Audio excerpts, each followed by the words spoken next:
그때 당시에 조치원은 일단 이제 봉암에 지금 나가는 봉암에 32사단 훈련소가 있어서 그때 당시 이제 훈련병들이 내려오는 날은 굉장히 역을 중심으로 해서 북적북적 했었어요. 그래서 조치원 읍을 중심으로 해서 굉장히 이제 그 상권도 좀 활성화가 좀 많이 돼 있고, 특히 이제 제가 처음 왔을 적에는 조치원 역을 중심으로 여기가 발전된 도시이기 때문에 청주에 사시던 분들이 고속도로 생기기 전에는 이쪽에 오셔서 전부 다 기차를 타고 서울을 다녔어요. 그래서 그때 당시에 좀 기억이 나는 거는 지금은 번듯한 버스가 다니지만 그때는 봉고차가 사람들을 그냥 수십 명을 그 속에다 넣어가지고 청주로 다녔던 그런 기억이 있습니다. 네, 내가 청주에 오랫동안 살았기 때문에 종종 올 기회가 있었지만 사실 조치원이라는 관점에서 이렇게 바라볼 그런 시각은 없었던 것 같거든요. 근데 막상 이렇게 딱 와서 보니까 조치원에 관심을 가지고 이렇게 보니까 참 오랜 동안 방치되어 있구나. 이렇게 정말로 이렇게 좀 팽개쳐 있는 지역 같은 느낌이 우선 들었었고. 제가 조치원에 거주한 기간은 95년? 95년부터 결혼을 해서 이쪽으로 이제 결혼을 해서 오게 됐고요. 예전에는 이제 조치원을 잘 몰랐는데, 조치원에 딱 내렸는데 역이 너무 멋있는 거예요. 조치원역이. 예전에 그 아주 고풍스러운 서울역을 축소하는 모양의 조치원역이 있었거든요. 조치원에 그걸 보고, 그 모습을 보고 저는 조치원에 반했어요.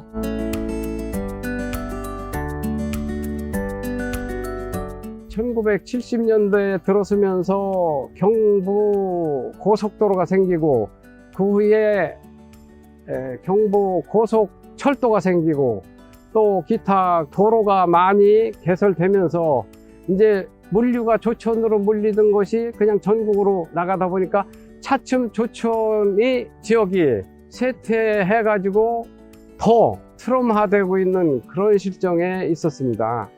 2014년 10월 달에, 그러니까 민선 2기, 그 시정 2기가 출범했습니다. 7월 달에. 그러면서 10월 2일 날 조치원 발전 비전 선포식을 조치원 문화원에서 했습니다. 그때는 시장님과 국회의원님 여러분들이 다 참석하시고 우리 많은 주민들이 참석해서 비전 선포식의 그 내용을 봤습니다. 근데 그때 비전 선포식이 행복한 주민, 활기찬 경제, 청춘 조치원을 만들자 이거였었습니다. 그 이제 제일 귀에 들어오는 게 청춘 조치원을 만들자 이거였거든요. 그러면 이 청춘 조치원을 어떻게 만드느냐 하니까 거기에 내용이 나왔습니다. 청춘 조치원 프로젝트 사업을 해가지고 지금 이 도시가 슬럼화되고 낙후되는 것을 재생시키는 것이다. 이런 그 비전 선포식에 설명이 있었어요. 그러면서 우리가 이제 아주 기대에 부풀었습니다. 우리가 이제 시에서 정책 사업으로 이제 청춘 조치원 프로젝트가 기획돼서 실행되는 과정에서 이제 거버넌스의 필요성이 대두됐어요. 그러다 보니까 그 거버넌스를 만들기 위해서 조치원 발전위원회라는 말하자면 도시재생 거버넌스를 만들게 됐죠. 조례를 통해서. 보통 제가 이제 다른 지자체를 가거나 아니면 면 지역을 가게 되면 기존에 어떤 식으로 일이 진행됐었냐면 주민들하고 행정하고 다이렉트 구조로 돼 있었어요. 근데 이제 주민들이라고 해도 주민들 중에서 이제 대표하시는 분들이 이장님들, 그러니까 보통은 이장단 협의회에 계시는 분들과 행정과만 일을 하는 구조였던 거죠. 네. 근데 이제 저희 도시재생 거버넌스 같은 경우에는 이장님들도 들어가 계시지만 주민들도 들어가 계시고 전문가도 들어가 계시고 아주 다양한 계층의 많은 활동하시는 분들이 같이 들어가다 보니까 우선 그 조치원발전위원회 운영 그 내용 조금 이제 좀 보충을 얘기를 좀 하면은 이게 행정이 어떤 의사결정을 해야 될 이제 소위 의제가 생겼을 때 전혀 논란이 없다 이런 것은 그냥 진행하지만은 논란의 여지가 있는 거, 주민 간의 의견 차이가 있는 거, 이런 걸 저체온발전위원회에다 넘겨줘요. 행정에서. 그럼 그 해당 분과의 의제로 이제 넣어가지고 그 분과위원회를 하게 되죠. 그래서 그 분과위원회에서 이제 회의를 할 때 행정에서 설명을 다 해줘요. 이렇고 하고 이제 조사했던 자료 같은 것도 다 제공하고 설명하고. 그럼 그걸 토대로 해서 저쪽 위원들이 대개 주민대표들이죠. 위원들이 논의를 해서 어떤 방향으로 결정을 하면은 특별한 사유가 없으면 그걸 집행을 하는.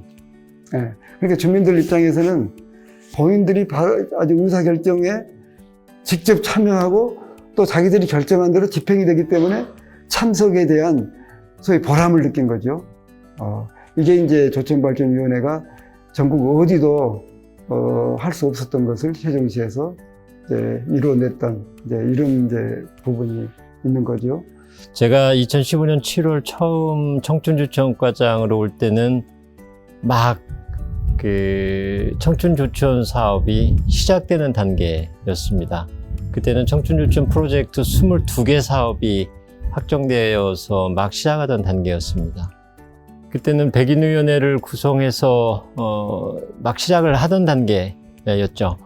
그러면서 이제 22개 사업을 어떻게 추진할 건지에 대해서 어떻게 논의 구조를 만들고 또 주민들과 협의하고 어떻게 합의를 끌어나갈 건지에 대해서 시동을 거는 단계라고 할까요? 준비하는 착수 단계, 그렇게 보실 수 있을 것 같습니다.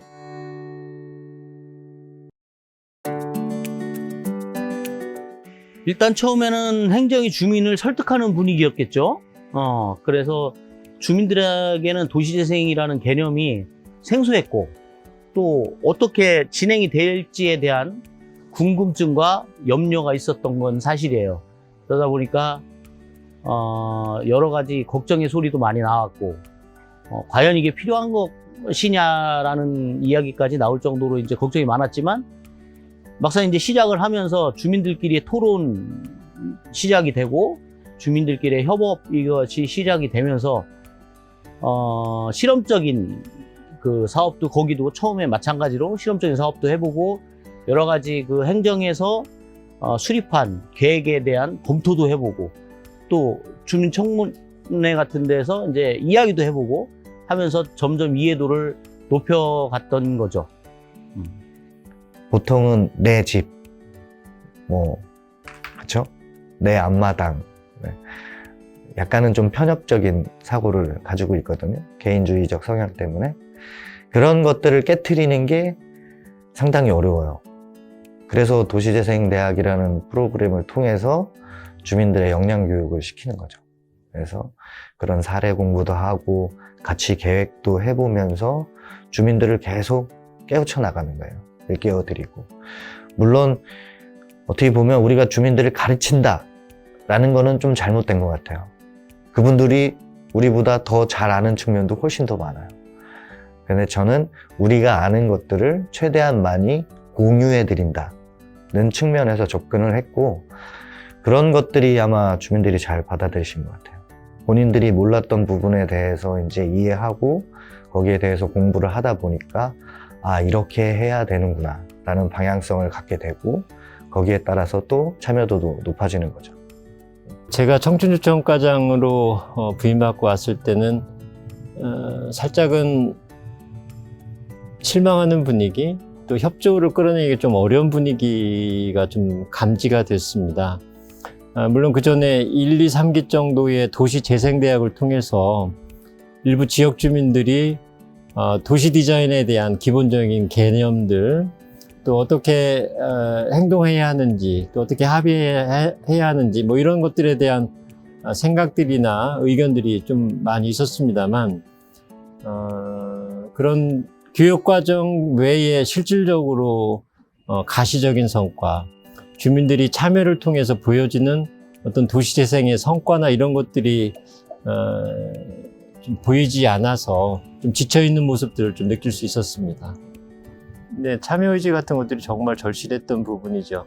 사실은 도시재생 사업이라는 게 아시는 것처럼 사람에 의해서 추진되는 측면이 굉장히 강합니다.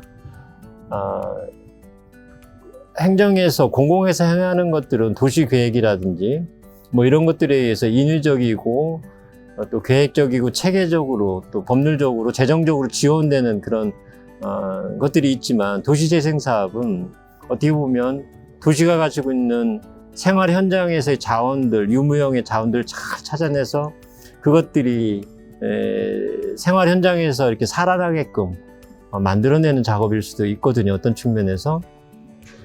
근데 그런 측면에서 살펴봤을 때 이 주민들의 그 성수댁 역량이나 합의 과정 이런 것들은 정말 절실하게 필요한 거고, 가장 중요한 것 중에 하나는 주민들이 느끼는 어떤 절실한 그런 마음들, 또 그리고 그것을 통해서 우리가 뭔가 삶의 변화, 생활의 변화를 이끌어내고 또 이렇게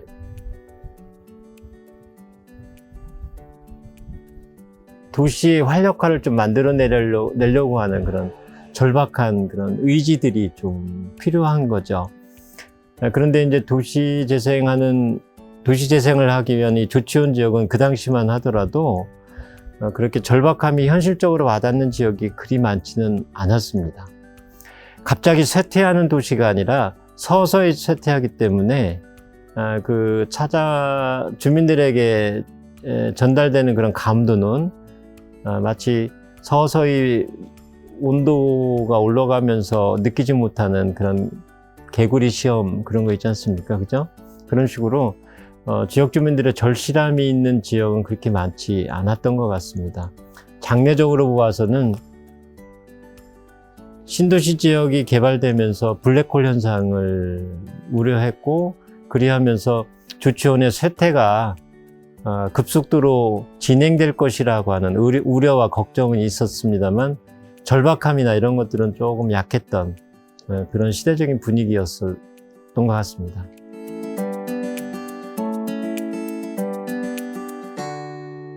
제가 2기 때부터 참여를 했기 때문에 직접 1기 때는 뭐 잘 모르겠습니다만 그때 당시에 이제 청춘조치원 프로젝트를 시작하면서 꽤 큰 규모의, 꽤 큰이 아니라 조치원에 지금까지 없던 규모의 사업이었기 때문에, 물론 관에서 그냥 주도할 수도 있었지만 아마 그때 당시 분위기도 그렇고 지금 전반적인 국가적인 흐름도 그렇고 주민과의 소통, 주민의 의견 수렴이 아마 중요한 과정이었을 거예요.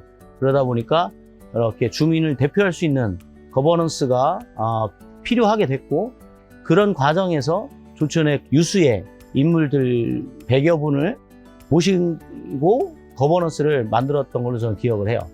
의사결정 체계들을 그 윗단 이렇게 상하로 두는 것이 아니라 수평에서 여러 가지 형태로 두어요. 그것은 또 뭐냐면 어쨌든 다양한 형태의 회의 체계에 주민들이 들어오면서 말씀드렸듯이 역량이 강화되는 이런 부분이고, 또 하나는 이 주민들의 시각과 거버넌스의 시각을 벗어나는 따로 노는 사업들이 없도록 해주는, 마치 씨줄과 날줄처럼 그런 역할도 하게 됩니다. 그리고 촘촘해지는 것이죠. 근데 그런 것들을 글쎄요, 굉장히 너무 드라이하게 이렇게 해놓으면 스트레스가 심해질 텐데, 이제 피로도가, 참여자들의 피로도가 심해질 텐데, 그렇지 않고 즐겁고 자신이 원하는 분야에서 자신의 의견을 아주 즐겁게 개진할 수 있고, 또 뭐 이런 형태의 다양한 것들을 만들어 놓으니까 그러한 피로도를 느끼지 못하고, 또 말씀드렸듯이 느끼지 못하고 점점 빠져들면서 말씀드렸듯이 사업으로 봐도 낙오되거나 뒤처지는 사업이 없이 다 이 거버넌스 안에서 걸러질 수 있는 이런 체계를 구성해서 운영했다는 거죠. 그러니까 이제 그 도시 재생 부분을 주로 좀 도와달라고 그렇게 이제 부탁을 받았는데, 뭐 그러면서 물론 도시 계획이나 뭐 정책에 관한 것도 같이 좀 조언도 해주고 뭐 참여도 했지만 주 업무가 도시 재생이었단 말이죠. 그럼 도시 재생을 하려면은 이제 우선 그건 기본적으로 주민들이 여기 참여를 해야 되기 때문에 주민들을 이제 조직화하는 거, 이게 제일 중요한 문제란 말이죠. 그리고 행정이 이제 생각을 바꿔줘야 돼요. 자기들이 행정에서 주도적으로 했던 여러 가지 정책이나 뭐 집행을 이는 주민과 함께 오히려 주민이 주도하는 것을 행정이 도와주는 형태로 개념을 바꾸는데 이게 쉽지가 않은 거거든요. 그래서 그 두 가지 쪽에 주로 관심을 가지고 주민도 만나고 회의도 하고 그러면서 행정 그 시스템 속에서 그 주민 조직을 받아들일 수 있는 그런 이제 조직을 만든 거죠.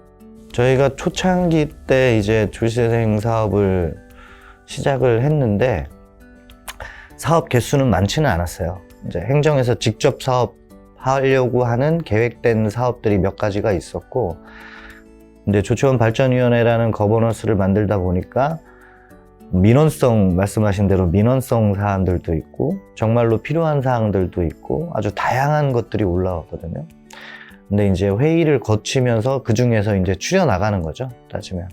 그러니까 예전에는 어떠한 이제 이장님들이 보통은 이런 예산 같은 게 오면 시의원이나 국회의원이나 이장님들을 통해서 이렇게 예산이 배정되고 본인들이 원하는 사업을 했었다고 하면 거버넌스 구조 안에서는 실질적으로 주민들이 원하는 사업들이 이제 발굴이 되는 거죠.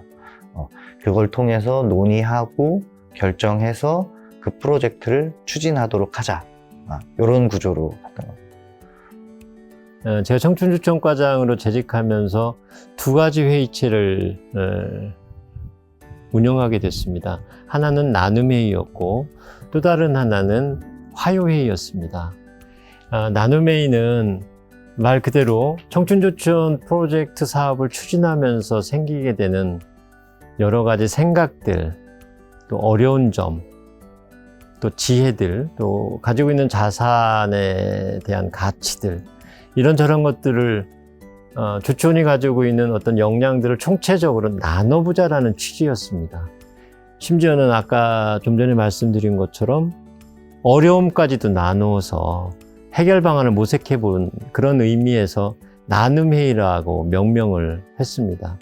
이 나눔회의는 초기에 매주 1회씩 시장께서 직접 주재하시고 거기서 생기는 문제점들을 해결해 나가는 그런 일련의 과정들입니다. 거기에는 행정과 주민들이 같이 참여를 했고 어떻게 문제를 해결해 나갈 건지 내지는 또 제한된 사업에 대해서 어떻게 사업화하고 그것을 효율적으로 이뤄낼 것인지 이런 논의들이 꾸준히 지속이 됐고 그렇게 하면서 주민들과 합의된 합의안을 도출해낼 수 있었죠.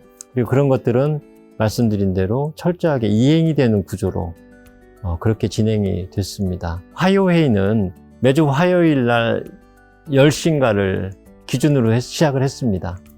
그래서 조치원발전위원회 위원장님, 또 분과위원장님, 또 중요한 분들을 좀 모셔다가 그분들과 우리 청춘조치원과의 계장님들, 그다음에 이런 분들이 모여서 매주 1회 회의를 개최를 시작을 했습니다. 그러면서 행정이 생각하고 있는 생각들, 계획들을 모두 다 주민분들께 상의하고 협의하면서 일을 시작을 한 거죠. 행정의 생각들은 이 주민 대표분들을 통해서 자연스럽게 나머지 주민분들에게도 회자되고 또 전달될 수 있게 그럼으로써 행정의 생각들이 주민들이 합의 과정의 어떤 판단 수단으로서 이렇게 활용되게 자연스럽게 흘러갈 수 있게 그렇게 했던 거죠. 실질적으로 화요회의가 갖는 그 의미는 굉장히 큽니다. 저는 그 후에도 행정에서 그렇게 이루어지도록 하는 게 굉장히 중요합니다. 뭐냐면 과정에 참여하게 되면 그 결론은 자연스럽게 이해된다. 과정에 어떤 논의가 있었고 또 어떤 어려움이 있었고 또 어떤 지향점을 가지면서 과정을 수행해 왔는지 그렇게 되면 그 과정에 참여한 분들은 또 과정을 이해한 분들은 결론을 자연스럽게 설명하지 않아도 이미 알고 있게 되죠.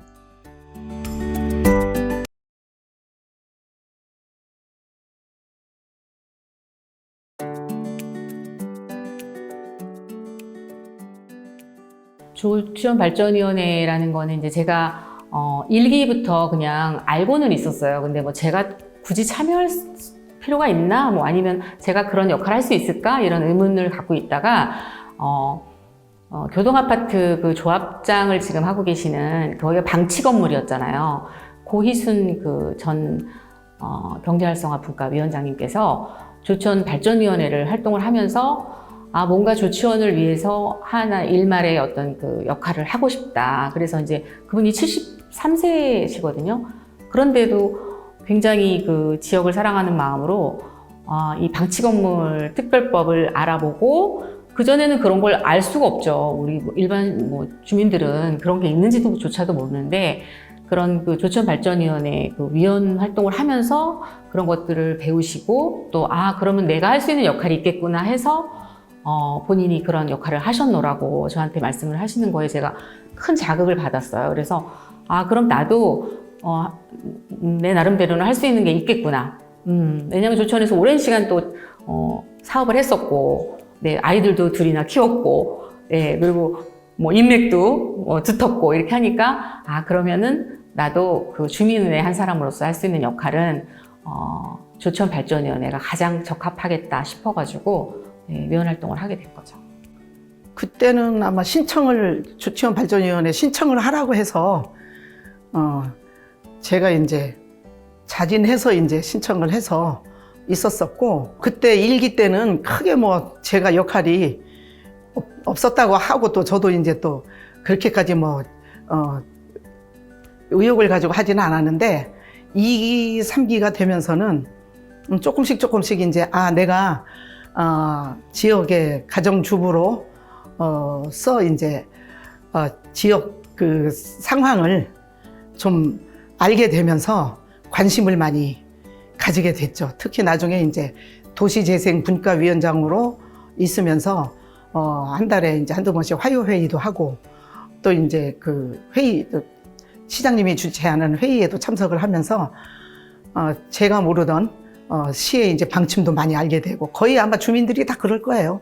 실질적으로는 본인들이 이제 그런 쪽에 관심을 안 갖다 보니까 모르다가 이런 단체를 통해서 이런 모임을 통해서 알게 되면서 굉장히 이제 관심을 많이 갖게 됐었어요. 민선 2기가 되면서 이제 도시재생이라는 것들이 이제 대수되기 시작하고 거기에 따라서 재생 사업을 이제 그때 당시에 이춘희 시장님이 프로젝트를 정책 사업을 들고 나왔어요. 근데 그때 제가 그걸 이제 좀 봤죠. 그래서 상당히 괜찮더라고요. 조치원에 대한 어떤 큰 비전을 볼 수 있어서 때마침 고르고 있던 차에 박인희 교수님이 이제 저랑 조금 많이 친해요. 그래서 박인희 교수님하고 이렇게 얘기를 하다가 김동호 센터장님을 이제 소개를 받았죠. 그때 이제 청주시 도시재생지원센터장이었는데 그래서 이렇게 알게 되고 결국은 이쪽으로 넘어왔고 그래서 본격적으로 이제 재생 사업을 발을 들인 거죠. 그때 당시에는 뭐라고 할까요? 사회활동을 하시는 분들은 많아요. 기본적으로 봉사활동이라든지 여러 가지 하는 것들은 많은데 좀 도시재생이라는 것들은 좀 어떻게 보면 전문적인 측면에서 접근해야 되는 면이 있고 그래서 제가 또 원래는 건축공학 출신이에요. 지금도 이제 특급 기술자 자격을 갖고 있는데 도시계획도 공부를 하고 그러다 보니까 조치원을 바꿀 수 있는 기회거든요. 제가 보기에는. 그래서 적극적으로 다시 한번 해보자 해서 2015년서부터 이제 참여하게 됐죠.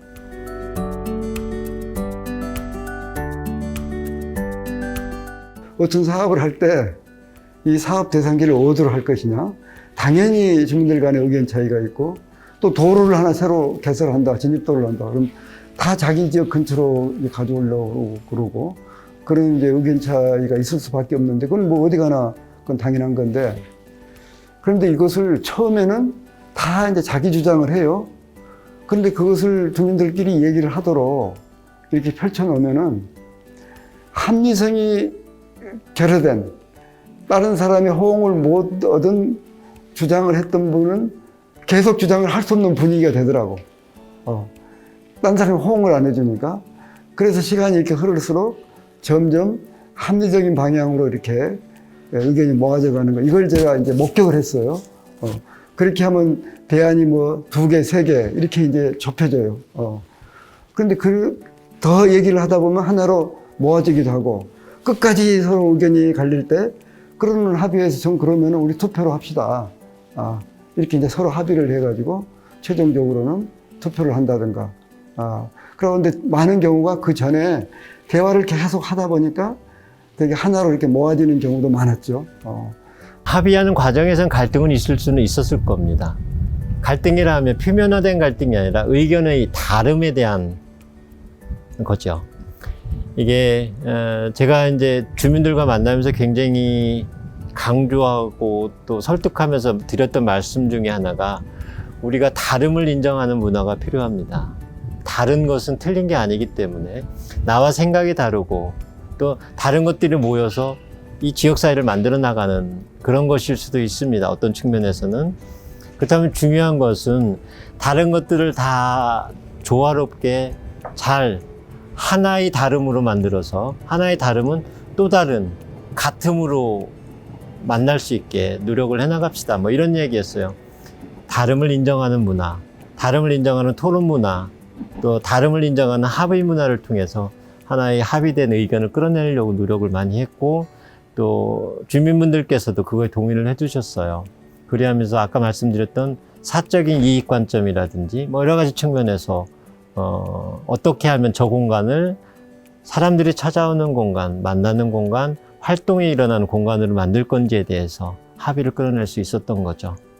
그렇게 오랜 기간 합의 과정을 하다 보니 과정은 길었지만 여러 가지 예상할 수 있는 문제점들을 주민들은 충분히 이야기를 할 수 있었습니다.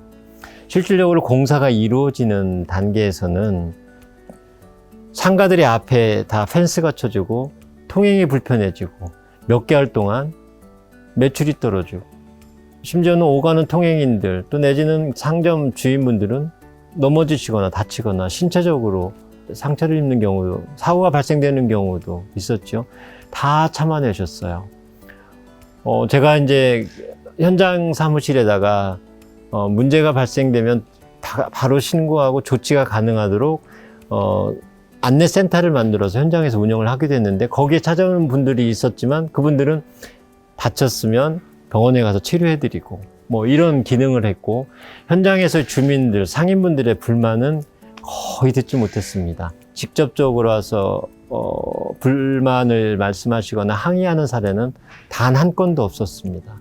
충분히 그 상황을 예상했고 주민분들께서 합의를 해주셨기 때문에 그렇게 가능했던 것이고 지금도 그러한 측면에서 너무 감사를 드립니다.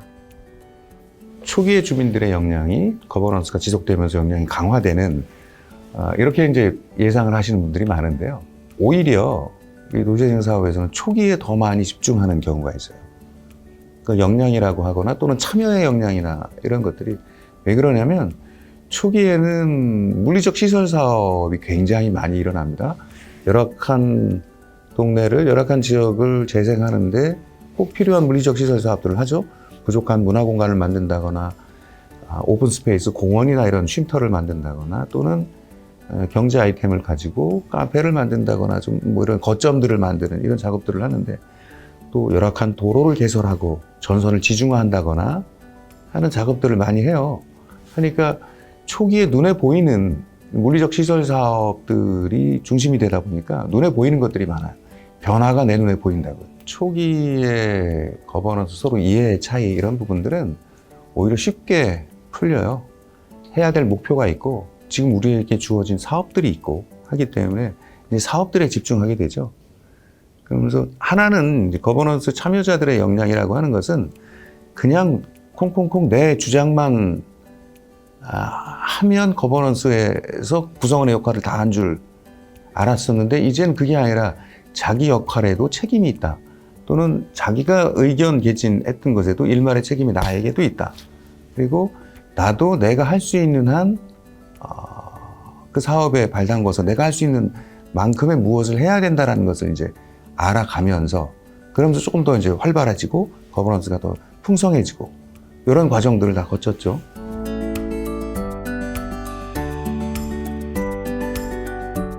이 중심가로 상가는 쇠퇴 지역에 대한 가장 절실한 그런 현장이기도 했어요.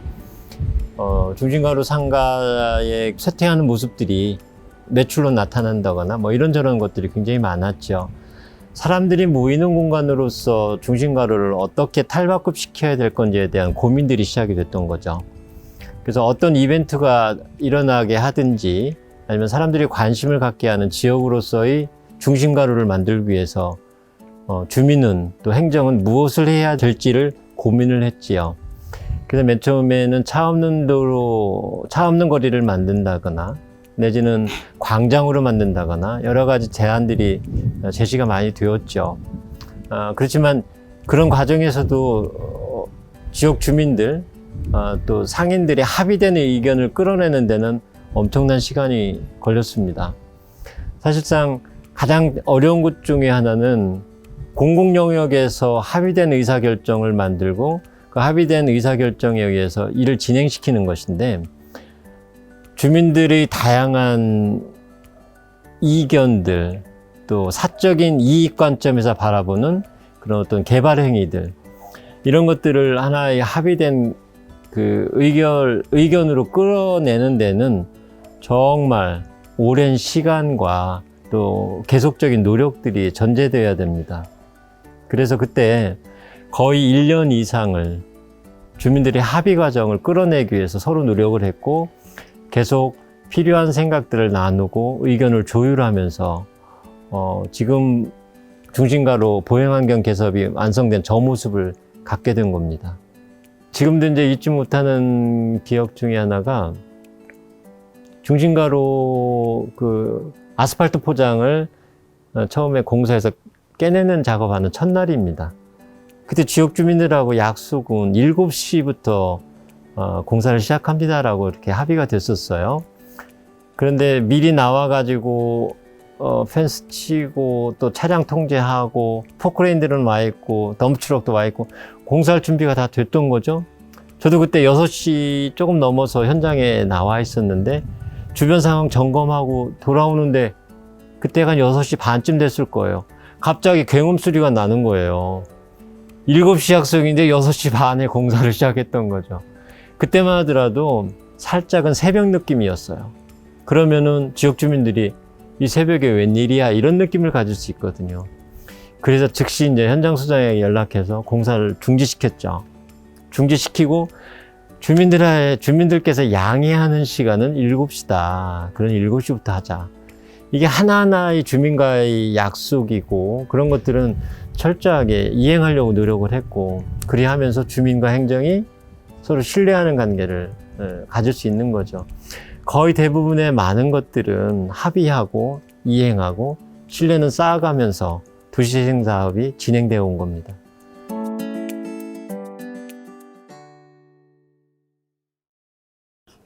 교동아파트는 몇 년도야? 조치원에서 제일 처음 생긴 연기군 시절에 제일 처음 생긴 아파트였었어요. 그래서 한 20년쯤 되니까 이제 금이 가기 시작했어요. 특히 A동, D동까지 있었는데 A동 같은 경우에는 건물이 이렇게 있으면 한쪽으로 이렇게 파고 들어가 이렇게 마루목골이 돼가는 거예요, 아파트가.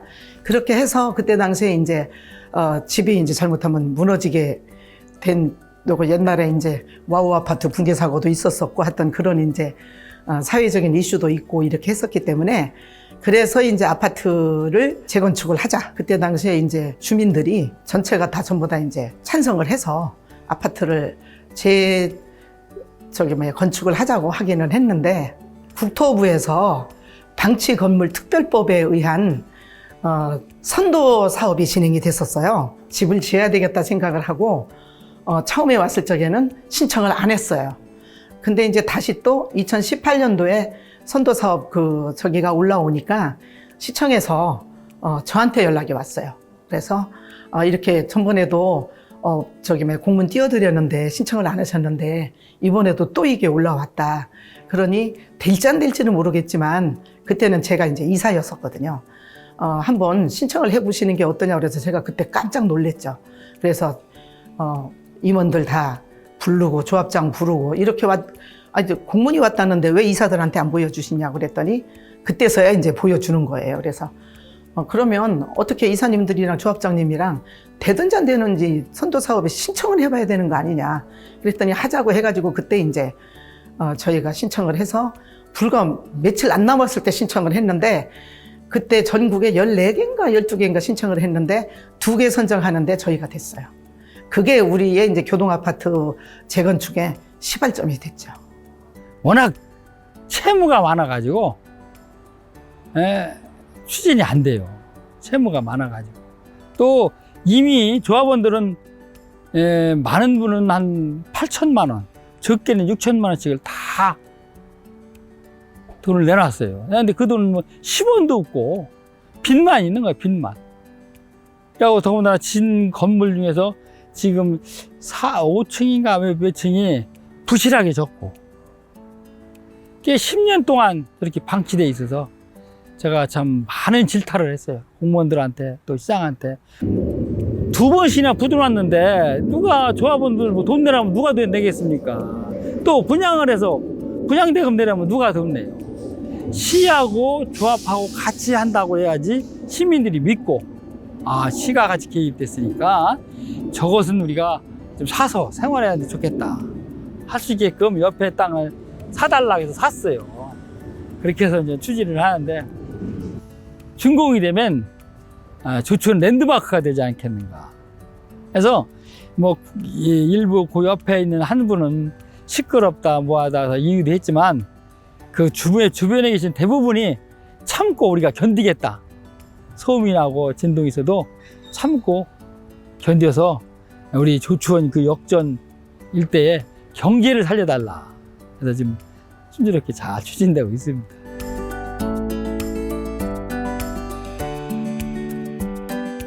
조추원 은민들이 가장 고통스러워하고 있는 것이 강원 연탄 공장으로 인해서 이 지역 일대가 다 고통 속에 산다. 창문을 마음대로 열어놓을 수도 없고 또 늘 새카만 먼지 때문에 고통스러워하기 때문에 다른 건 못하더라도 강원 연탄 공장만 없애자.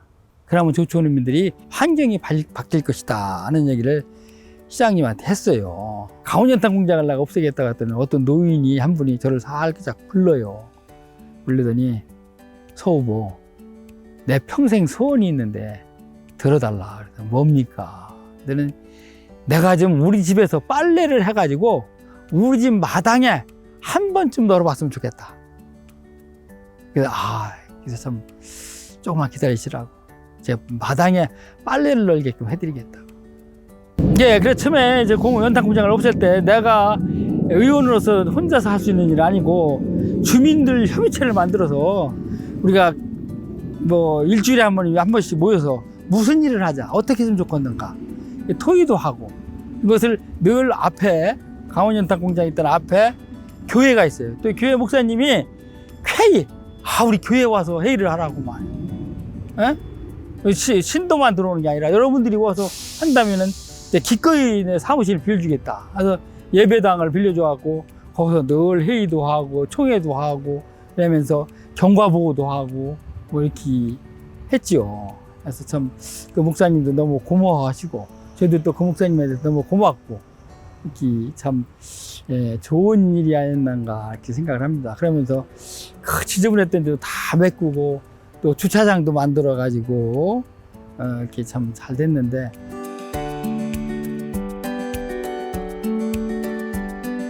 우리 지역 그 밑바탕에는 애향심입니다.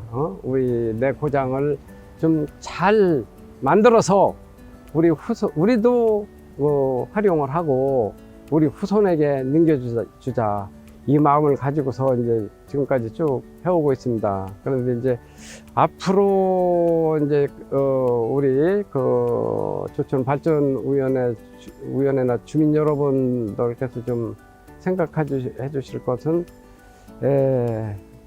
지역에 대한 봉사다. 이것은 이게 내가 뭐 좀 잘 되기 위해서 하는 것은 다음이고 우리 지역에 대한 그 봉사 정신 이것으로 쭉 좀 해주시면은 일이 잘 될 것이고 잘 되면은 자연히 자기 발전도 이루어지는 것으로 알고 있습니다. 참여의 횟수만큼 저는 열정도 비례한다고 생각하거든요.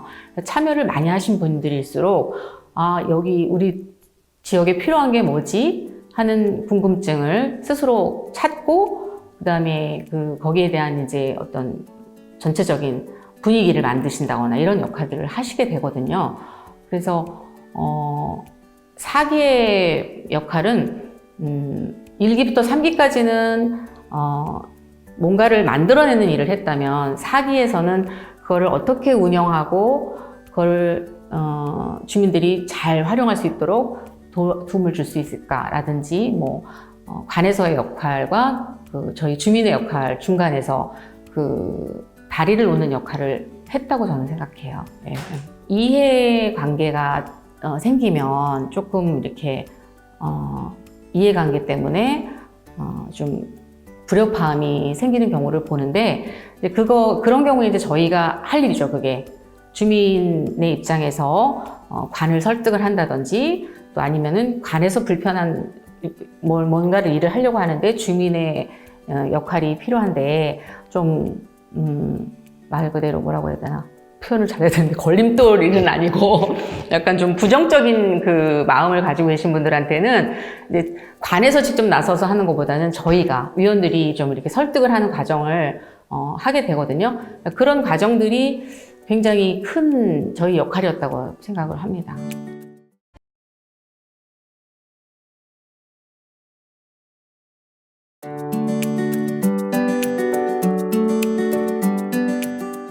시민들이 주인이 돼야 돼요. 그게 거버넌스고 시민들이 주인이 되려면 시민들이 빡세게 공부를 해야 되고 뭐 요새 리빙랩이라고도 하고 막 하지만 많은 연구 모임들이 있고 이 도시의 비용을 어떻게 절감할 건지 그럼 시민들은 어떤 일을 할 건지 이런 논의들이 돼야 도시가 안정적으로 비용을 절감하고 살 수도 있고 충분한 논의 구조를 만들기 위해서 시민들의 역량이 커져야 되는 문제. 그래서 디자인 학교는 그런 목적이었던 거죠. 처음에 이제 주민 참여형 도시 디자인 학교를 할 때 이제 홍대에서 처음에 시작을 했고요. 그때가 이제 주민들하고 함께한 첫 시발점이 되는 거죠. 그냥 세종시 출범하면서 2012년에 7월에 출범을 했죠. 우리가 학교에서 한 게 2013년 4월에 1회를 시작했습니다. 맥락이 같이 이어간다고 보시면 되겠습니다. 처음이라 사실은 개념을 전부 이해하기는 좀 어려웠죠. 특히 주민들 입장에서는. 하지만 아까 말씀드린 것처럼 세종시에서 신도심과 구도심 간의 그 격차를 우리 나름대로 노력해서 좀 해소해 보고자 한 거죠. 그 당시만 해도 크게 어떠한 금액적으로 경제적으로 뭐 뒷받침이 된다든지 큰 프로젝트를 수행할 수 있는 그 정도는 아니었어요. 다만 적지만 그걸 가지고 우리 나름대로 우리 동네를 위해서 무언가를 해보자고 시작을 했던 거죠. 도시 디자인 대학이라는 이름으로 박인희 홍익대 교수님이 이제 시작을 하셨고 그때 홍종선 사무관님하고 이렇게 시작을 했어요. 그때 처음에. 그때는 읍소재지 종합정비 사업을 진행하면서 도시재생 디자인 대학을 했고 그 다음에 민선 2기 들어오면서 도시재생대학으로 이제 타이틀이 바뀐 거죠. 그 타이틀이 바뀐 이유도 도시재생 특별법이 생기면서 정책적으로 법령이 생긴 거예요. 근거가. 그러니까 도시재생이라는 법적 근거가 생겨서 거기에 따라서 이제 저희 이제 슬로건도 바뀌고 그렇게 진행을 한 거죠.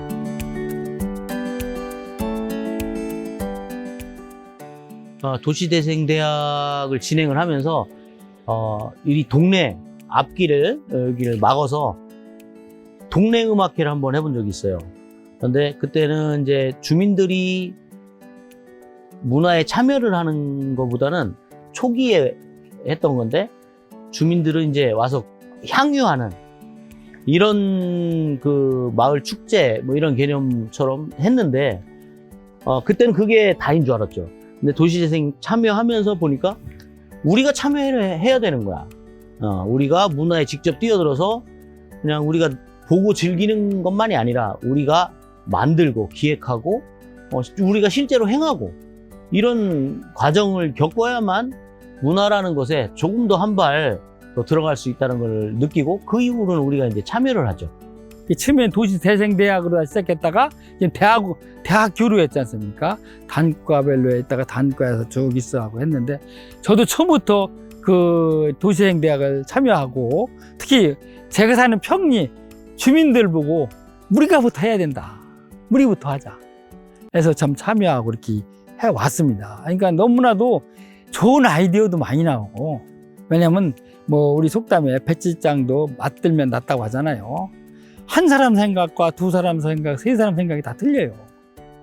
그렇기 때문에 새로운 아이디어가 나오고 새로운 좋은 일이 생기기 때문에 시행착오를 덜 겪는다.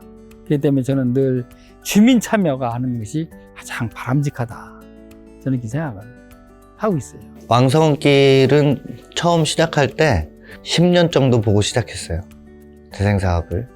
초기 때 이제 박인희 지도교수님 하에서 시작할 때 이건 한 10년 정도 해야 좀 되겠다 라고 생각을 했고 기본적으로 그 정도 걸려요.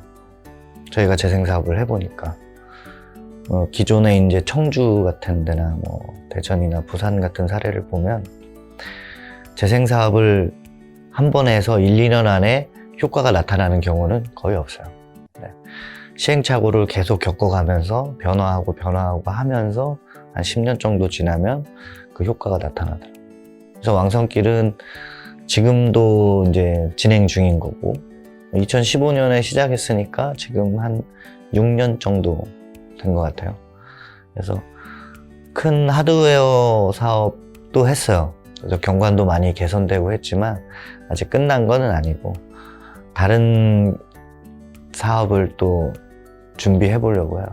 원래는 두 가지였어요. 처음에 계획했던 게 마을 경관이나 환경 개선도 중요한 거였지만 이제 왕성극장을 다시 만들어 보려고 저희가 처음부터 계획을 했었어요.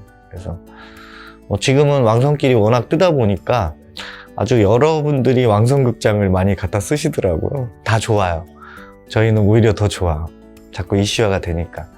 근데 이제 실질적인 왕성극장을 다시 살려내기 위해서는 아주 많은 일들이 필요하고 또 많은 사람이 필요해요.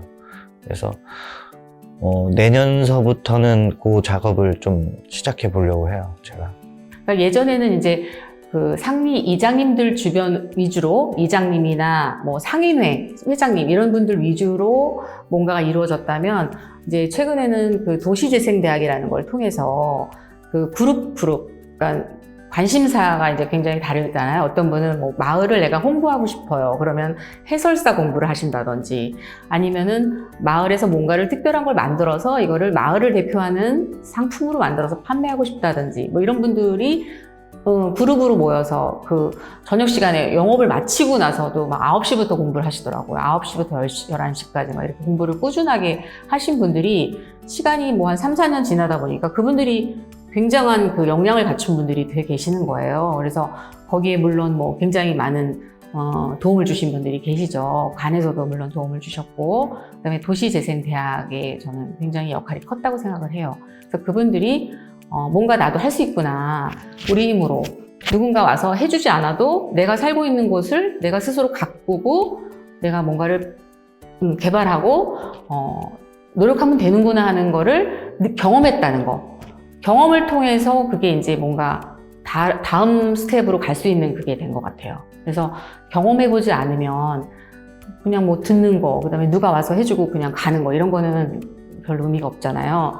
근데 이제 이분들이 이장님이나 뭐 상인회장님이 아닌 그냥 일반 주민분들이 뭐 나서서 그런 걸 하셨다는 게 대단한 거죠. 조합을 만들어야 된다는 것도 인식을 하신 거죠, 스스로. 이게 우리 그냥 개개인의 힘으로는 안 되고 뭔가를 통해서 조합을 통해서 이게 가능하겠구나라는 거를 깨닫고 이제 직접 자발적으로 하시는 게 좀 큰 의미가 있다고 생각해요. 상리 같은 경우는 국토부나 행안부나 이런 쪽에 그 공모 사업을 적극적으로 이렇게 추진하셔서 공모에서 또 채택도 되셨고, 그래서 에너지 자립 마을이라든지 그다음에 그 상가 주변에 뭐 정화 활동이라든지 뭐 그다음에 경관 사업이라 그러죠. 경관 사업이라든지 그 사업에 굉장히 치중을 해서 하고 계세요. 세종시 도시재생대학은 전국에서 뭐 당연한 어뜸이죠. 그것을 이제 처음부터 지역 맞춤형으로 일률적으로 이제 재생대학을 운영하는 게 아니고 각 지역에서 의제를 미리 발굴해 와서 그 의제를 한 학기 이제 주제로 해가지고 그 팀은 그걸로 운영을 하는 거예요. 그러니까 시기나 이런 것들이 다 다를 수 있죠. 진도나 이런 게. 규모도 전국에서 제일 크고, 그런 운영도 전국적으로 이제 가장 이상적으로 운영한다고 할까요? 잘 운영을 하고 있고. 그럴 때 이제 어느 정도 딱 된 데서는 협동조합 같은 것을 경제공동체를 만들도록 거의 이렇게 좀 분위기를 만들어 조성을 하죠. 그래서 이제 수료식 날, 그럼 각 협동조합에서 자기들이 만든 제품들, 뭐 이런 것들을 전시를 하고, 뭐 이렇게 해요. 그래서 이제 잘하고 있는 데는 조그마한 이제 포상도 해주기도 하고, 뭐 서로 경쟁도 시키고, 뭐 이렇게 해서 세종시도시재생대학이 아주 모범적으로 지금까지 쭉 운영이 되고 있죠. 네. 그러니까 재생대학이 절대적으로 중요한 역할을 하고 있는 거죠.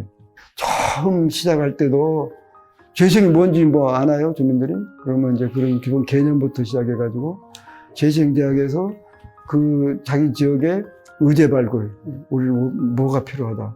그 의제 발굴을 어떻게 할 것이냐도 그 선생님하고 같이 고민하면서 만들어가고, 그리고 그걸 어떻게 집행할 것이냐. 집행도 재생대학에서 함께 이렇게 해나가고. 그래서 거의 어느 정도 구성이 되면은 협동조합을 만들고 이런 것도 재생대학을 하면서 이제 만들어가고, 또 운영하는 것도 재생대학에서 그 관련 전문가를 선생님으로 모셔가지고. 그래서 이렇게 이제 아주 맞춤형으로 이렇게 진행을 가장 잘하고 있는 것이 세종시 도시재생대학이죠. 지금 저희가 18기를 오면서 3,888명? 한 뭐 44천여 분을 교육을 했는데, 세종시 인구가 아주 전국에서 제일 인구 성장률이 제일 빠르잖아요. 그것에 맞추어서 굉장히 노력을 했죠. 그래서 이렇게 얘기를 합니다. 세종 시민의 1%를 의식화시킨다. 그럴 수 있는 도시들이 쉽지가 않죠. 많지가 않죠. 그러다 보니까 굉장히 다양한, 세종시 곳곳에서 다양한 일들이 벌어지고 다양한 공동체 활동들이 나오잖아요. 생각지도 못한, 우리가 고민하거나 생각지도 못한 발전적인 아이템들을 그들 스스로 진행하는 이런 경우도 굉장히 많고요. 또 저희가 이제 재생대학을 통해서 단계적 지원 또는 단계적 성장이라고 하는 부분을, 똑같은 것을 계속 반복하는 것이 아니라 처음 들어왔을 때는 그 동네, 그 공동체의 역량의 수준을 봐서 아직은 사업할 단계가 아니고 공동체, 함께 손잡는 방법을 배워야겠다. 그래서 그런 훈련들을 쭉 하고요. 이쯤 하면 뭔가 사업 하나 해보자. 그렇다고 그 사업이 대단한 것이 아니라 매주 모여서 마을 청소하거나 한 달에 한 번씩 모여서 국수 나누기, 빈대떡 나누기 뭐 이런, 그래서 공동체성이라고 하는 것을 탄탄하게 만들면서 그 다음에 200만 원, 300만 원짜리 조금만 사업들을 또 해보는 거고요. 그 역량이 사업도 잘 진행이 되고 역량이 아주 탄탄해졌다. 200만 원짜리, 300만 원짜리 사업을 하는 것이 사업의 결과를 보는 것이 아니라 과정을 보는 것입니다. 그 어떤 동네 공동체가 원래부터 탄탄했던 동네들은 2, 300만 원 가지고 사업 효과가 금방 나타나는 곳도 있고, 어떤 곳은 공동체가 전혀 이루어지지 않은 동네는 그 비용을 가지고 갈라진 분열된 주민들의 의식들을 하나로 묶고 공동체가 탄탄해졌다 그러면 그것도 효과가 있는 것 아닙니까? 그래서 맞춤형으로, 마을별로, 팀별로 맞춤형으로 단계적 성장을 할 수 있도록 이렇게 지원을 하기 때문에, 그리고 또 어느 순간에 가면 이제는 저희 한계를 벗어나서 우리가 상상하지도 못한 굉장히 다양한 아이템들을 만들어내고 또 실험을 하고 하시는 분들이 이 도시 곳곳에서 일어나고 있습니다. 모든 분들이 다 저를 감동시키고 있고요. 그것이 뭐 저도 이곳에 빠져들면서 함께 할 수 있는 계기가 되지 않나 이렇게 생각합니다. 일단 공동체가 이제 활성화돼서 주민 그룹들이 활성화되는 것 자체가 저희는 이제 시드머니라고 봐요. 그걸 바탕으로 시작되는 거예요. 도시는 여러 가지 문제가 있어요. 우리가 조치원에서 재생 사업을 많이 하지만 신도시에서도 해요. 요즘 제가 이제 최근 가고 있는 나성동 P5 같은 경우도 재생 사업을 하고 있는데 여러 가지 문제가 있어요. 도시들은. 뭐 신도시라고 문제가 없는 게 아니에요. 뭐 상가 공실 문제라든지 뭐 공동체 문제라든지 뭐 여러 가지 문제가 많아요. 인프라 문제라든지 이제 그런 것들을 해결하는 측면이 있는 거죠. 그런 도시의 어떠한 관리 기법으로서의 도시재생으로 좀 바라볼 필요가 있어요. 말하자면 도시재생이 그냥 낡고 허름한 거를 고치는 게 아니고 어떤 도시를 잘 관리하고 순환하게끔 해서 발전은 못하더라도 유지할 수 있게끔 만들 수 있는 방법이라고 보거든요. 그 방법을 수행하기 위해서는 말씀드렸듯이 그런 공동체가 씨앗들이 돼서 그 주체가 돼야 된다고 봐요. 그래서 그 주체들이 여러 활동을 통해서 교육, 문화, 교통, 인프라, 뭐 경제 여러 문제들을 해결할 수 있는 주체들이 나타나서 그 문제들을 해결할 수 있게끔 도와드리는 역할을 하고 싶어요. 도시나 고층을 만드는 방법도 그렇고 그 다음에 도시재생을 하는 방법도 투트랙이라고 저는 봐요. 한 가지 방향은 물리적인 하드웨어를 만들어가는 것, 뭐 아름답게 꾸며가는 것이죠. 두 번째는 사실 인간의 삶, 그 다음에 우리가 함께 살면서 그러한 커뮤니티 공동체를 형성하는 것, 이 두 가지가 다 같이 가야 된다고 저는 생각을 해요. 따로 이제 괴리돼서는 안 되고. 그래서 도시재생을 그러한 소프트웨어적으로 접근한다 그러면 커뮤니티 디자인, 커뮤니티 디벨롭먼트 이렇게 표현을 해요. 건축이나 도시의 결국은 배경도 저는 사람이라고 생각을 해요. 그래서 그 도시를 관리하는 방법 중에 하나가 도시재생이라 이렇게 생각을 해요. 그러니까 우리가 하는 거하고 도시재생하고가 이제 괴리된 게 아니라 같은 그 영역에서 같은 일을 한다 이렇게 생각을 하죠. 다음 주에 학생들이 이제 야외 수업 나가자고 또 재촉을 해서 도시재생 투어를 저희 학생들 데리고 할 겁니다. 하는데 학생들한테 항상 제가 강조하고 보여주는 건 그거예요. 보여주고 싶은 것이 우리가 하는 일이 어떤 학문적인 일이 아니라 실제 인간을 위한 일이기 때문에 우리가 어떤 것을 10년간 노력을 했고 그 노력이 어떤 결과를 가져왔고 건축가나 또 도시를 만드는 사람들이 도시를 바라볼 때 어떤 관점에서 바라봐야 되는지 어떻게 보면 우리가 했던 게 굉장히 실천적인 일이었었죠. 10년 동안 해왔던 일이 그냥 단순히 머릿속에서 예산 뽑아다가 어떤 뭐 큰 틀을 만들었던 건 아니고 그러한 작은 노력들이 결과를 만들었기 때문에 그래서 저는 제 몸으로 부딪혀서 해온 일이기 때문에 학생들한테 강의를 할 때나 또 보여줄 때도 훨씬 더 뭔가 학생들한테 가슴에 와닿는 그런 것을 제가 보여줄 수가 있겠죠. 그런 강의를 할 수가 있겠죠. 미술 하는 사람들이 하는 이야기가 있어요. 아는 만큼 보인다.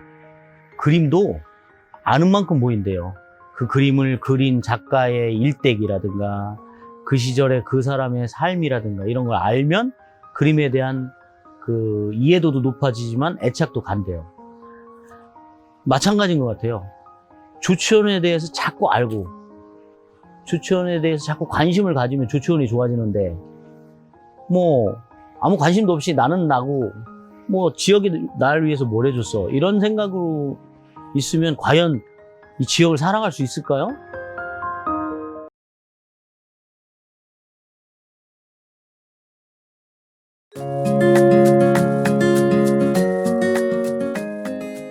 조치원 문화재는 말 그대로 그동안 그 청춘조촌 프로젝트 도시재생 사업의 그 거점들을 다 연결을 시키고 그다음에 가장 중요한 목적은 조치원을 홍보하는 거죠. 조치원이 이렇게 살기 좋은 곳이에요.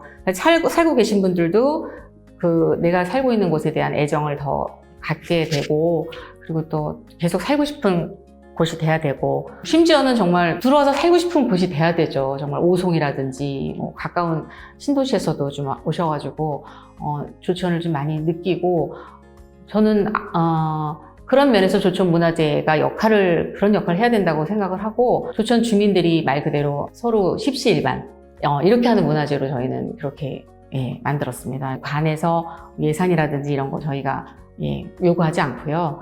주민들과 뭐 상인들과 뭐 이렇게 굉장히 협조가 잘 되고 있어요, 현재. 지원을 받지 않고 하는 게 어려운데 대신 장점도 있죠. 지원을 받지 않으면 내가 그리던, 내가 꿈꾸던 방향으로 일직선으로 갈 수가 있어요. 지원을 받게 되면 그 방향성이 필요에 의해서 틀어질 수가 있거든요. 일례로 지금 우리가 조천 문화재를 하고 있잖아요. 작년에 1회 했고 올해 지금 2회를 준비하고 있는데 그 조천 문화재의 특징은 딱 하나밖에 없어요.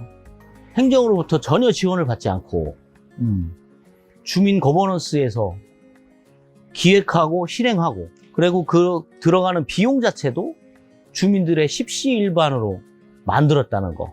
이 사례가 굉장히 좋은 사례거든요. 이게 정착이 된다 그러면 정말 길게 롱런할 수 있는 그런 멋진 문화재, 이 지역만의 특색 있는 문화재를 만들 수가 있어요. 그래서 하나하나 준비해가고 있고, 올해 2회지만 내년에 3회, 4회, 10회 갔을 때 어떤 모양으로 이런 문화재가 형성이 될지 나 스스로도 사실은 궁금하고 기대가 됩니다. 그 문화재의 모든 비용 자체를 주민들이 십시일반했다고 그랬잖아요. 초기에 문화재를 열어보자라고 하는 그 협의 단계에서 야, 이 돈을 어떻게 우리가 마련해? 말도 안 돼. 이거 누가 낼 거야? 그래서 대부분 약간 비관적인 생각을 많이 했어요.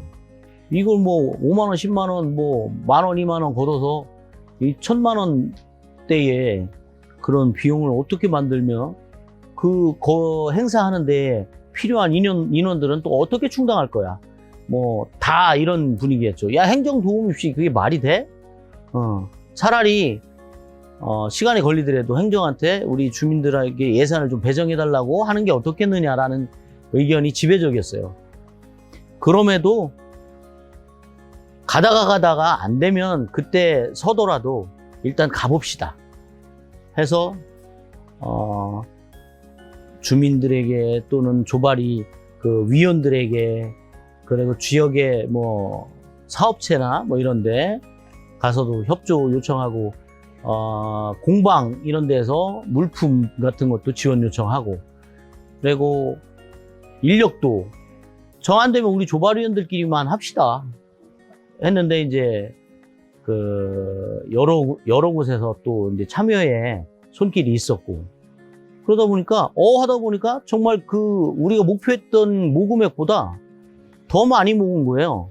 사실은 우리가 1,000만 원을 예상을 했어요. 1,000만 원 갖고 어차피 우리 몸으로 다 할 거니까 1,000만 원 정도의 최소 예산을 갖고 해보자 했는데, 실제 모금액은 1,300만 원 정도, 한 30% 이상을 초과해서 순수하게 모금으로, 그런 게 정말 굉장히 그 고무된 사실이고, 올해는 그래서 작년보다 예산 계획을 조금 더 키워봤는데, 올해도 마찬가지로 작년처럼 야, 그 돈을 어떻게 모을 거야 라는 의견이 또 지배적입니다.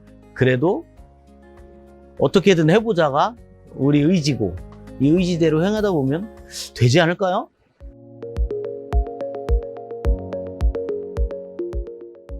공무원들이 여러 가지 행정에는 밝지만은 이 한계가 있어요.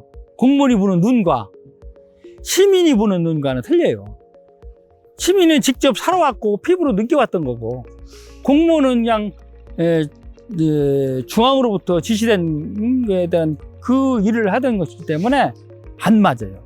나중에 가서는 자꾸 시행착오가 와요. 제가 공직생활 근 40년 가까이 하면서 느끼는 것이 그거예요. 그렇기 때문에 꼭 주민들이 참여해서 생각하고 토론하고 회의하고 해서 새로운 곳을 만들어내지 않으면 안 된다 해서 저는 꼭 주민 참여가 돼야 된다고 봅니다. 행정에서 이제 보고를 하고 협의를 하지 않습니까? 그러니까 의회에서 검토를 해가지고 예산을 이것은 어느 정도 세우면 맞다. 너무 지금 올라온 예산이 너무 과다하다. 아니면 너무 적다. 우리가 그럼 주민들과 대화를 해보고 집행부로부터 보고를 받아보니까 이 예산 가지고는 안 되겠다. 더 세워주자. 아니면 시기적으로다. 이것은 너무 지금 할 일은 아니다. 조금 더 있다. 하기는 하되 조금 더 늦추자 하든지. 이런 것을 우리 의회가 결정하고 거기에 맞춰서 그 집행을 잘 할 수 있도록 조례를 제정해주고 하는 것이 의회의 역할이기 때문에 의회와 집행부와 주민이 삼위일체가 돼서 모든 일은 추진해야 되지 않겠는가 하는 그런 생각을 해봤습니다.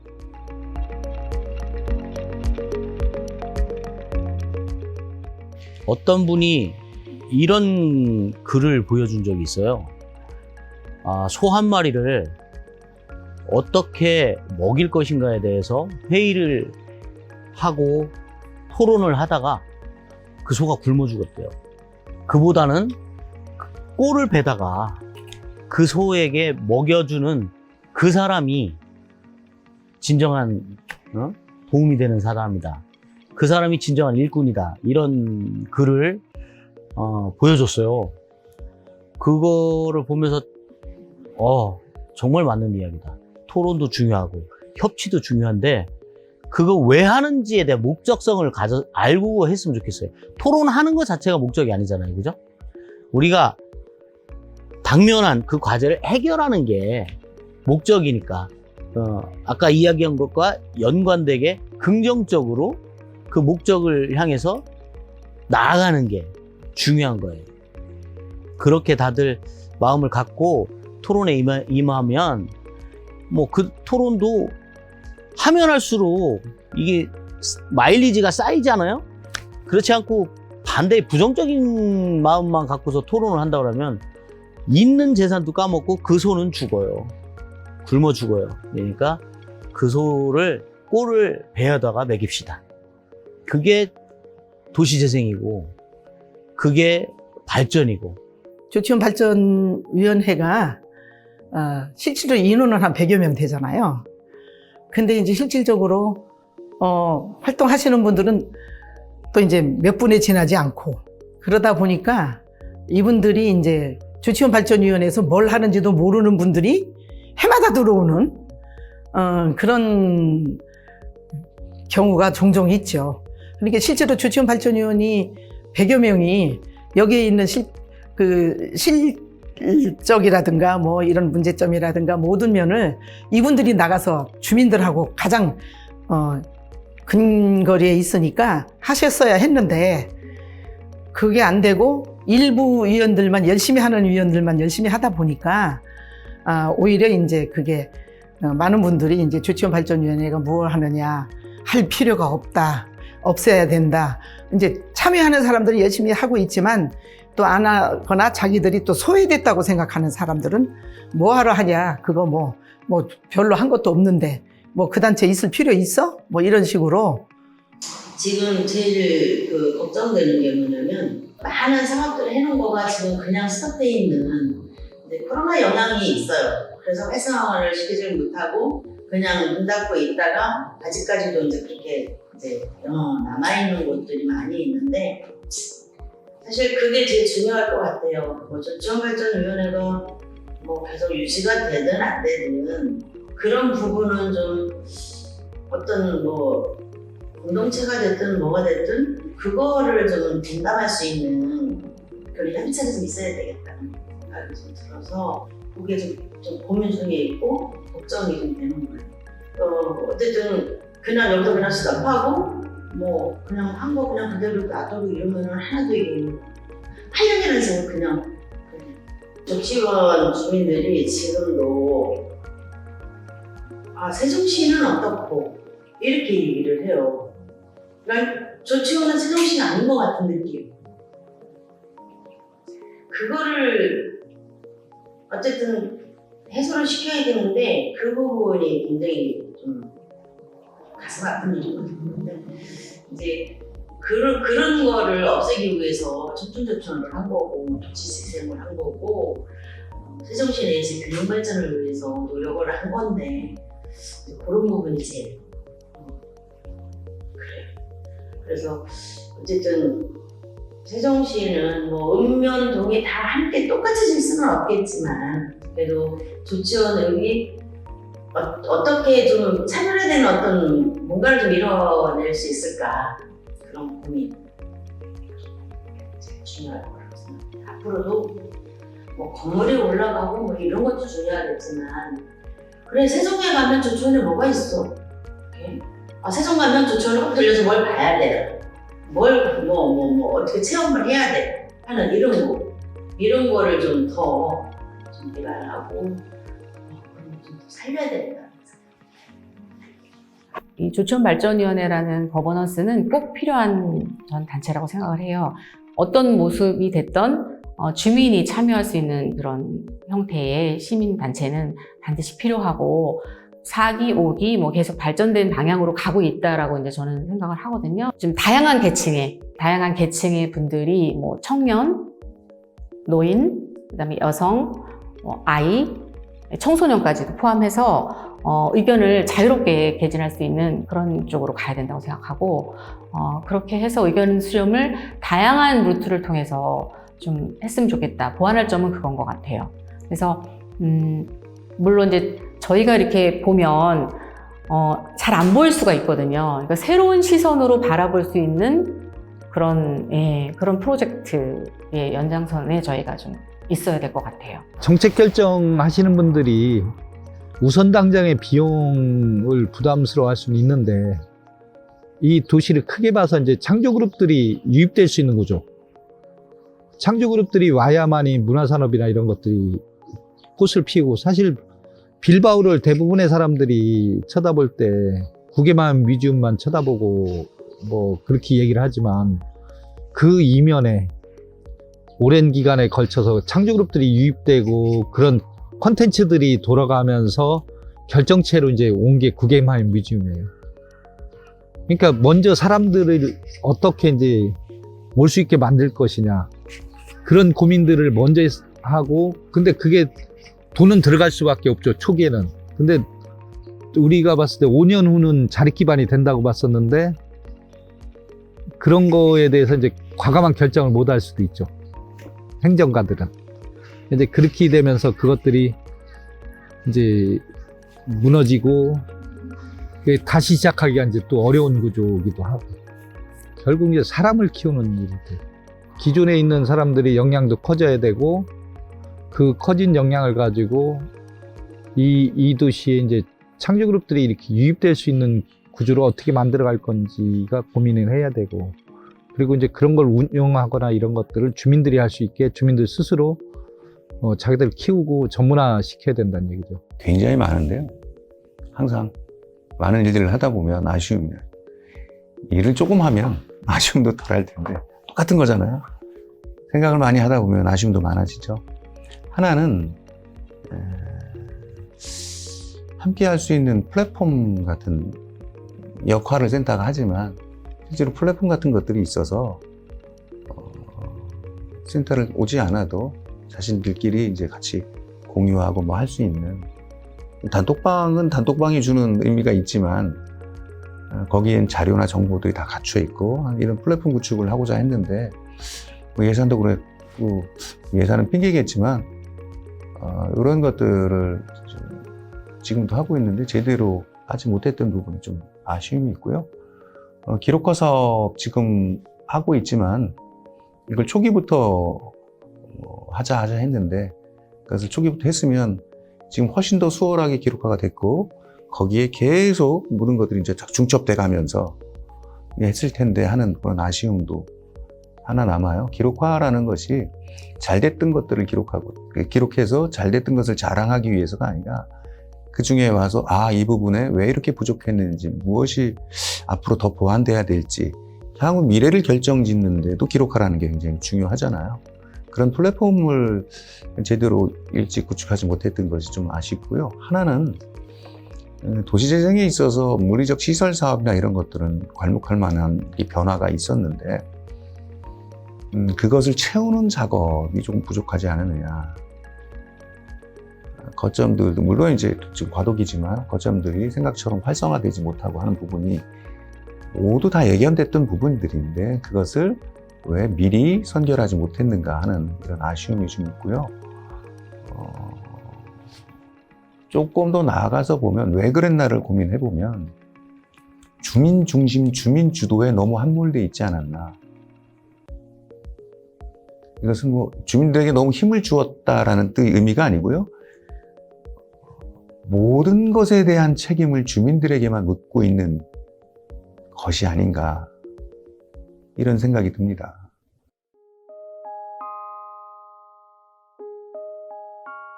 키워드가 사실은 건축은 프로세스입니다. 그러니까 물론 우리가 보기에는 완성된 건축물이 이제 눈에 보이겠지만 사실은 거기까지 온 모든 과정들이 중요하죠. 저는 그렇게 생각을 해요. 건축의 최종적인 목표는 건물을 짓는 것이 아니죠. 그 공간을 우리가 어떻게 쓸 건가가 이제 더 중요한 거죠. 그래서 지금까지는 그냥 일방향으로 왔지만 지금 이제 그런 시도가 있어요. 공공건축을 하게 되면은 먼저 무엇을 할 건가를 역으로 고민을 하는 거죠.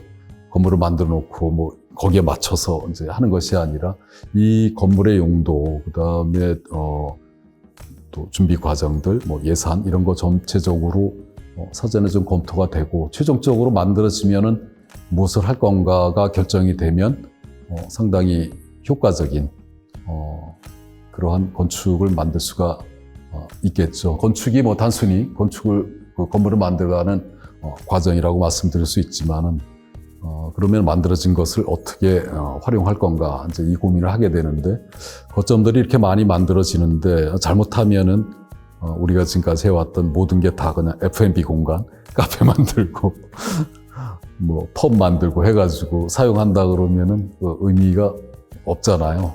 똑같이 이렇게 뭐 간다고 하면 그래서 그 거점별로 뭔가 하고자 하는 그런 컨셉, 그 다음에 작동돼야 할 어떤 그런 기능들 이런 것들이 좀 각각의 차별화돼서 가고 그 다음에 그것이 모이게 되면은 하나의 원도심의 커다란 문화예술, 경제 이런 쪽의 그 시너지 효과, 상생 효과가 좀 커졌으면 해요.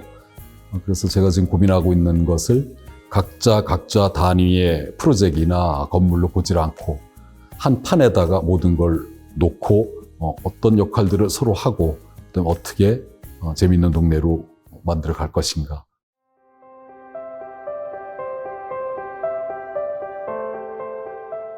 우리 조천발전위원회는 말씀드리다시피 관과 민이 함께하는 위원회거든요. 타 지역에 보면은 관에서 일방적으로 진행을 하고 이렇게 됐습니다 하는 정도로 나중에 또 이렇게 할 겁니다 하는 정도로만 알려주고 그 사업을 하는데 우리 지금 청춘조천 프로젝트 사업 같은 경우에는 관과 민이 합동으로 같이 일을 해나가면서 사업이 성공적으로 또 기간을 단축해가면서 이렇게 일이 되도록 그렇게 하는 겁니다. 그렇게 하기 위해서는 관청과 우리 주민과의 중간 역할, 거버넌스 중간 역할을 우리 조천발전위원님 여러분들이 좀 해주시면은 그 일이 더 잘 될 것으로 이렇게 생각이 듭니다. 먼저 진행했던 사항들에 대해서 한번 좀 리뷰를 철저히 해볼 필요가 있고, 왜냐면은 지금 조천에 많은 시설들을 해놓고도 지금 운영할 사람들이 없어서 지금 문제가 되고 있고, 그럼 결국 그 시설들의 욕심을 냈던 이유가 뭔지, 그럼 그걸 운영을 어떻게 하는 게 좋을 건지, 그런 거에 대해서 좀 분석해보고 그걸 어떻게 해결할 건지, 그러면 사람을 어떻게 육성하고 어떻게 가야 될 건지, 주민조직과는 거기에 어떤 역할이 있을 건지, 이런 것들이 종합적으로 좀 고민이 되고 그런 논의구조가 돼야 안정적으로 갈 수 있지 않을까 앞으로. 우리가 좀 그런 부분에 약한 것 같아요. 오래됐지만 역사가 있는 것, 그다음에 뭐 헤리티지라고 그러죠. 그런 어떤 유산 이런 것들을 좀 잘 관리하고 후대까지 전수를 해야 되는데 그런 것들이 도시 개발로 이야기하면 재건축, 재개발 이런 걸로 이제 순간에 밀어붙이고 만들어 오고 했던 거가 사실은 우리의 잘못된 도시 개발이라고 저는 생각을 해요. 그래서 지금까지 우리가 해왔던 거가 후대까지 좀 전수가 되길 바라는데 그러려면 그 중요한 것은 그 가치를 어떻게 느끼느냐에 따라서 다를 것 같아요. 중요한 것은 개념적으로 우리가 오래된 것에 대한 어떤 그 의미나 가치를 부여하는 것. 그런 가치를 우리가 느낀다 그러면 함부로 못하겠죠. 함부로 부수거나 없애거나 이러지 못하겠죠. 그리고 또 한 가지는 실천적인 방법으로 그것을 잘 운영 관리하는 것. 이것이 우리의 몫이라고 생각을 해요. 지금까지 이제 제가 살아온 길이 사실 제 개인적인 뭐 어떤 욕심이나 이런 게 별로 없었던 것 같아요. 그냥 크게 베푸는 것도 없지만 그냥 내 몸 하나 이렇게 좀 불살라서 잘했으면 좋겠다는 그렇게 살았기 때문에 우리 그 조치원을 사랑하시는 모든 분들이 정말 우리 읍으로 승격된 지가 꽤 오래됐거든요. 그냥 그 100년 역사를 가지고 있는데 정말 세종특별자치시에 행정수도에 조치원이 있다는 거를 전 국민이 알 수 있도록 조치원 하면 다 알고는 있어요. 영기고는 몰라도 예전에 조치원은 알고 있었거든요. 그래서 조치원이 정말 이런 도시로 변했네, 이런 도시로 발전이 됐네, 행정수가 되더니 정말 조치원은 이렇게 됐구나. 이거를 좀 우리가 자부심 가지고 이렇게 말할 수 있는 그런 우리 조치원 의국민이 됐으면 좋겠어요. 저는 조천발전위원회를 지속적으로 추진하면서 조치원이 더욱더 발전하는 그런 계기가 됐으면 좋겠습니다. 또 주민들도 좀 전에 얘기한 바와 같이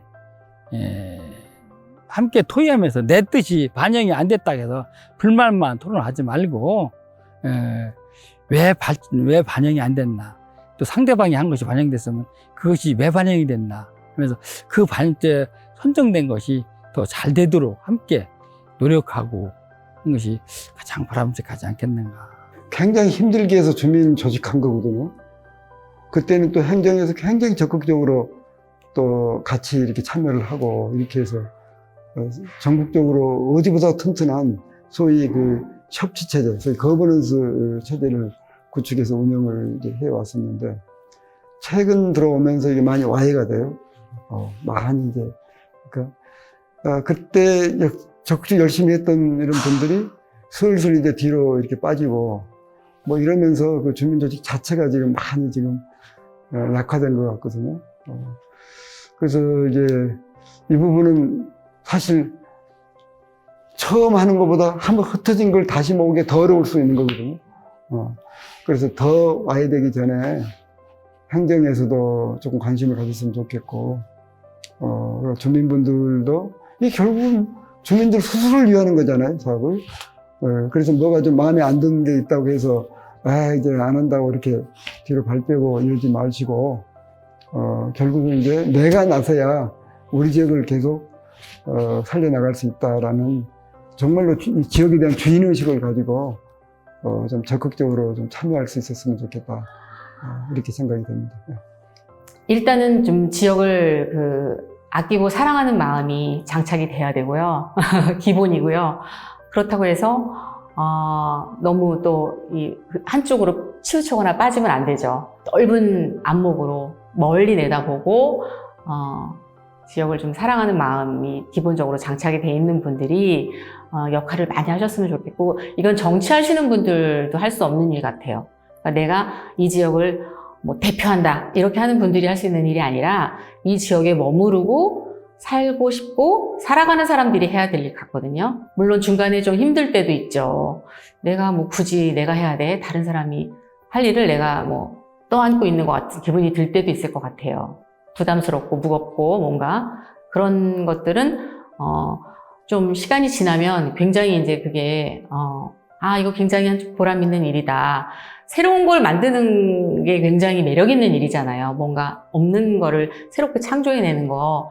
이거 굉장히 문화예술하고 다 일맥상통하는 거라고 생각하거든요.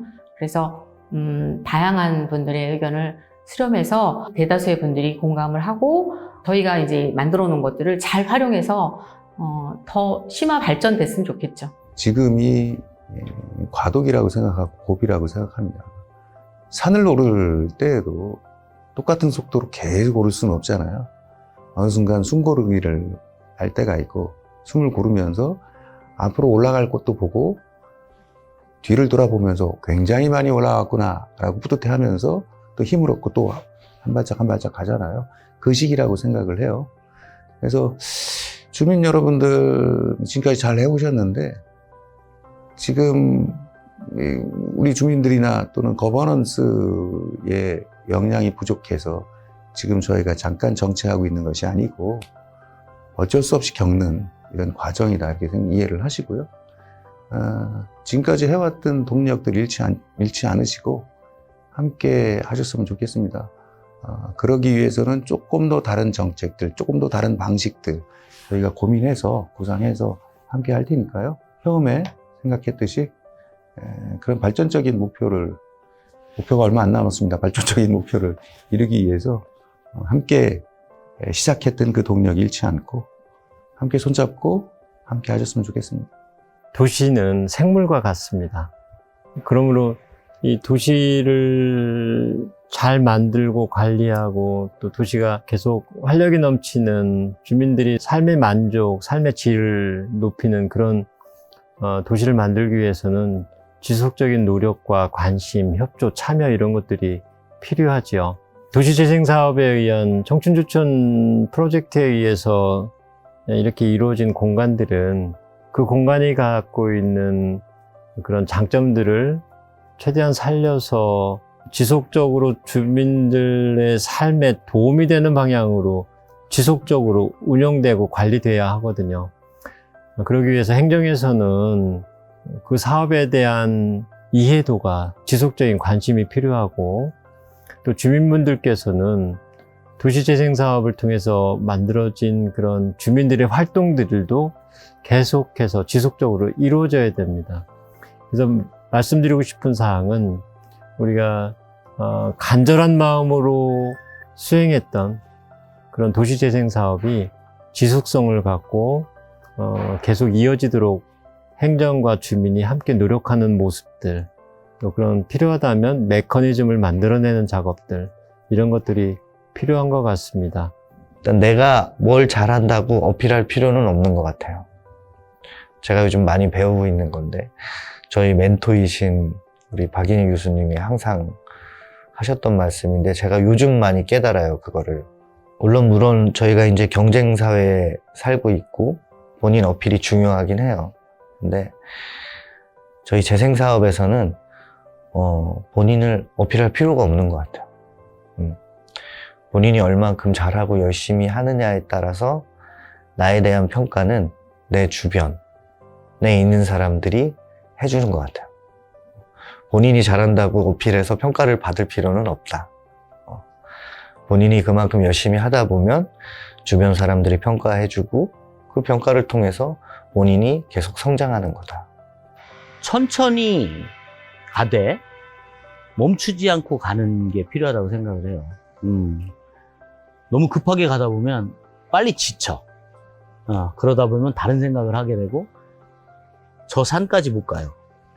우린 저 산까지 가는 게 목적이지 가다가 지쳐 쓰러지는 거는 너무 아쉽잖아요. 그죠? 그래서 그 산까지 가려면 천천히 그리고 함께. 그런 얘기 들어봤죠? 혼자서 가면 빨리 갈 수 있고 둘이서 가면 멀리 갈 수 있다고. 함께 가는 게 필요하고 그 함께라는 바운더리 안에 주민이 있을 수 있고 학생들이 있을 수 있고 행정도 마찬가지로 있을 수 있는 거예요. 함께 가는 거를 감히 권해봅니다.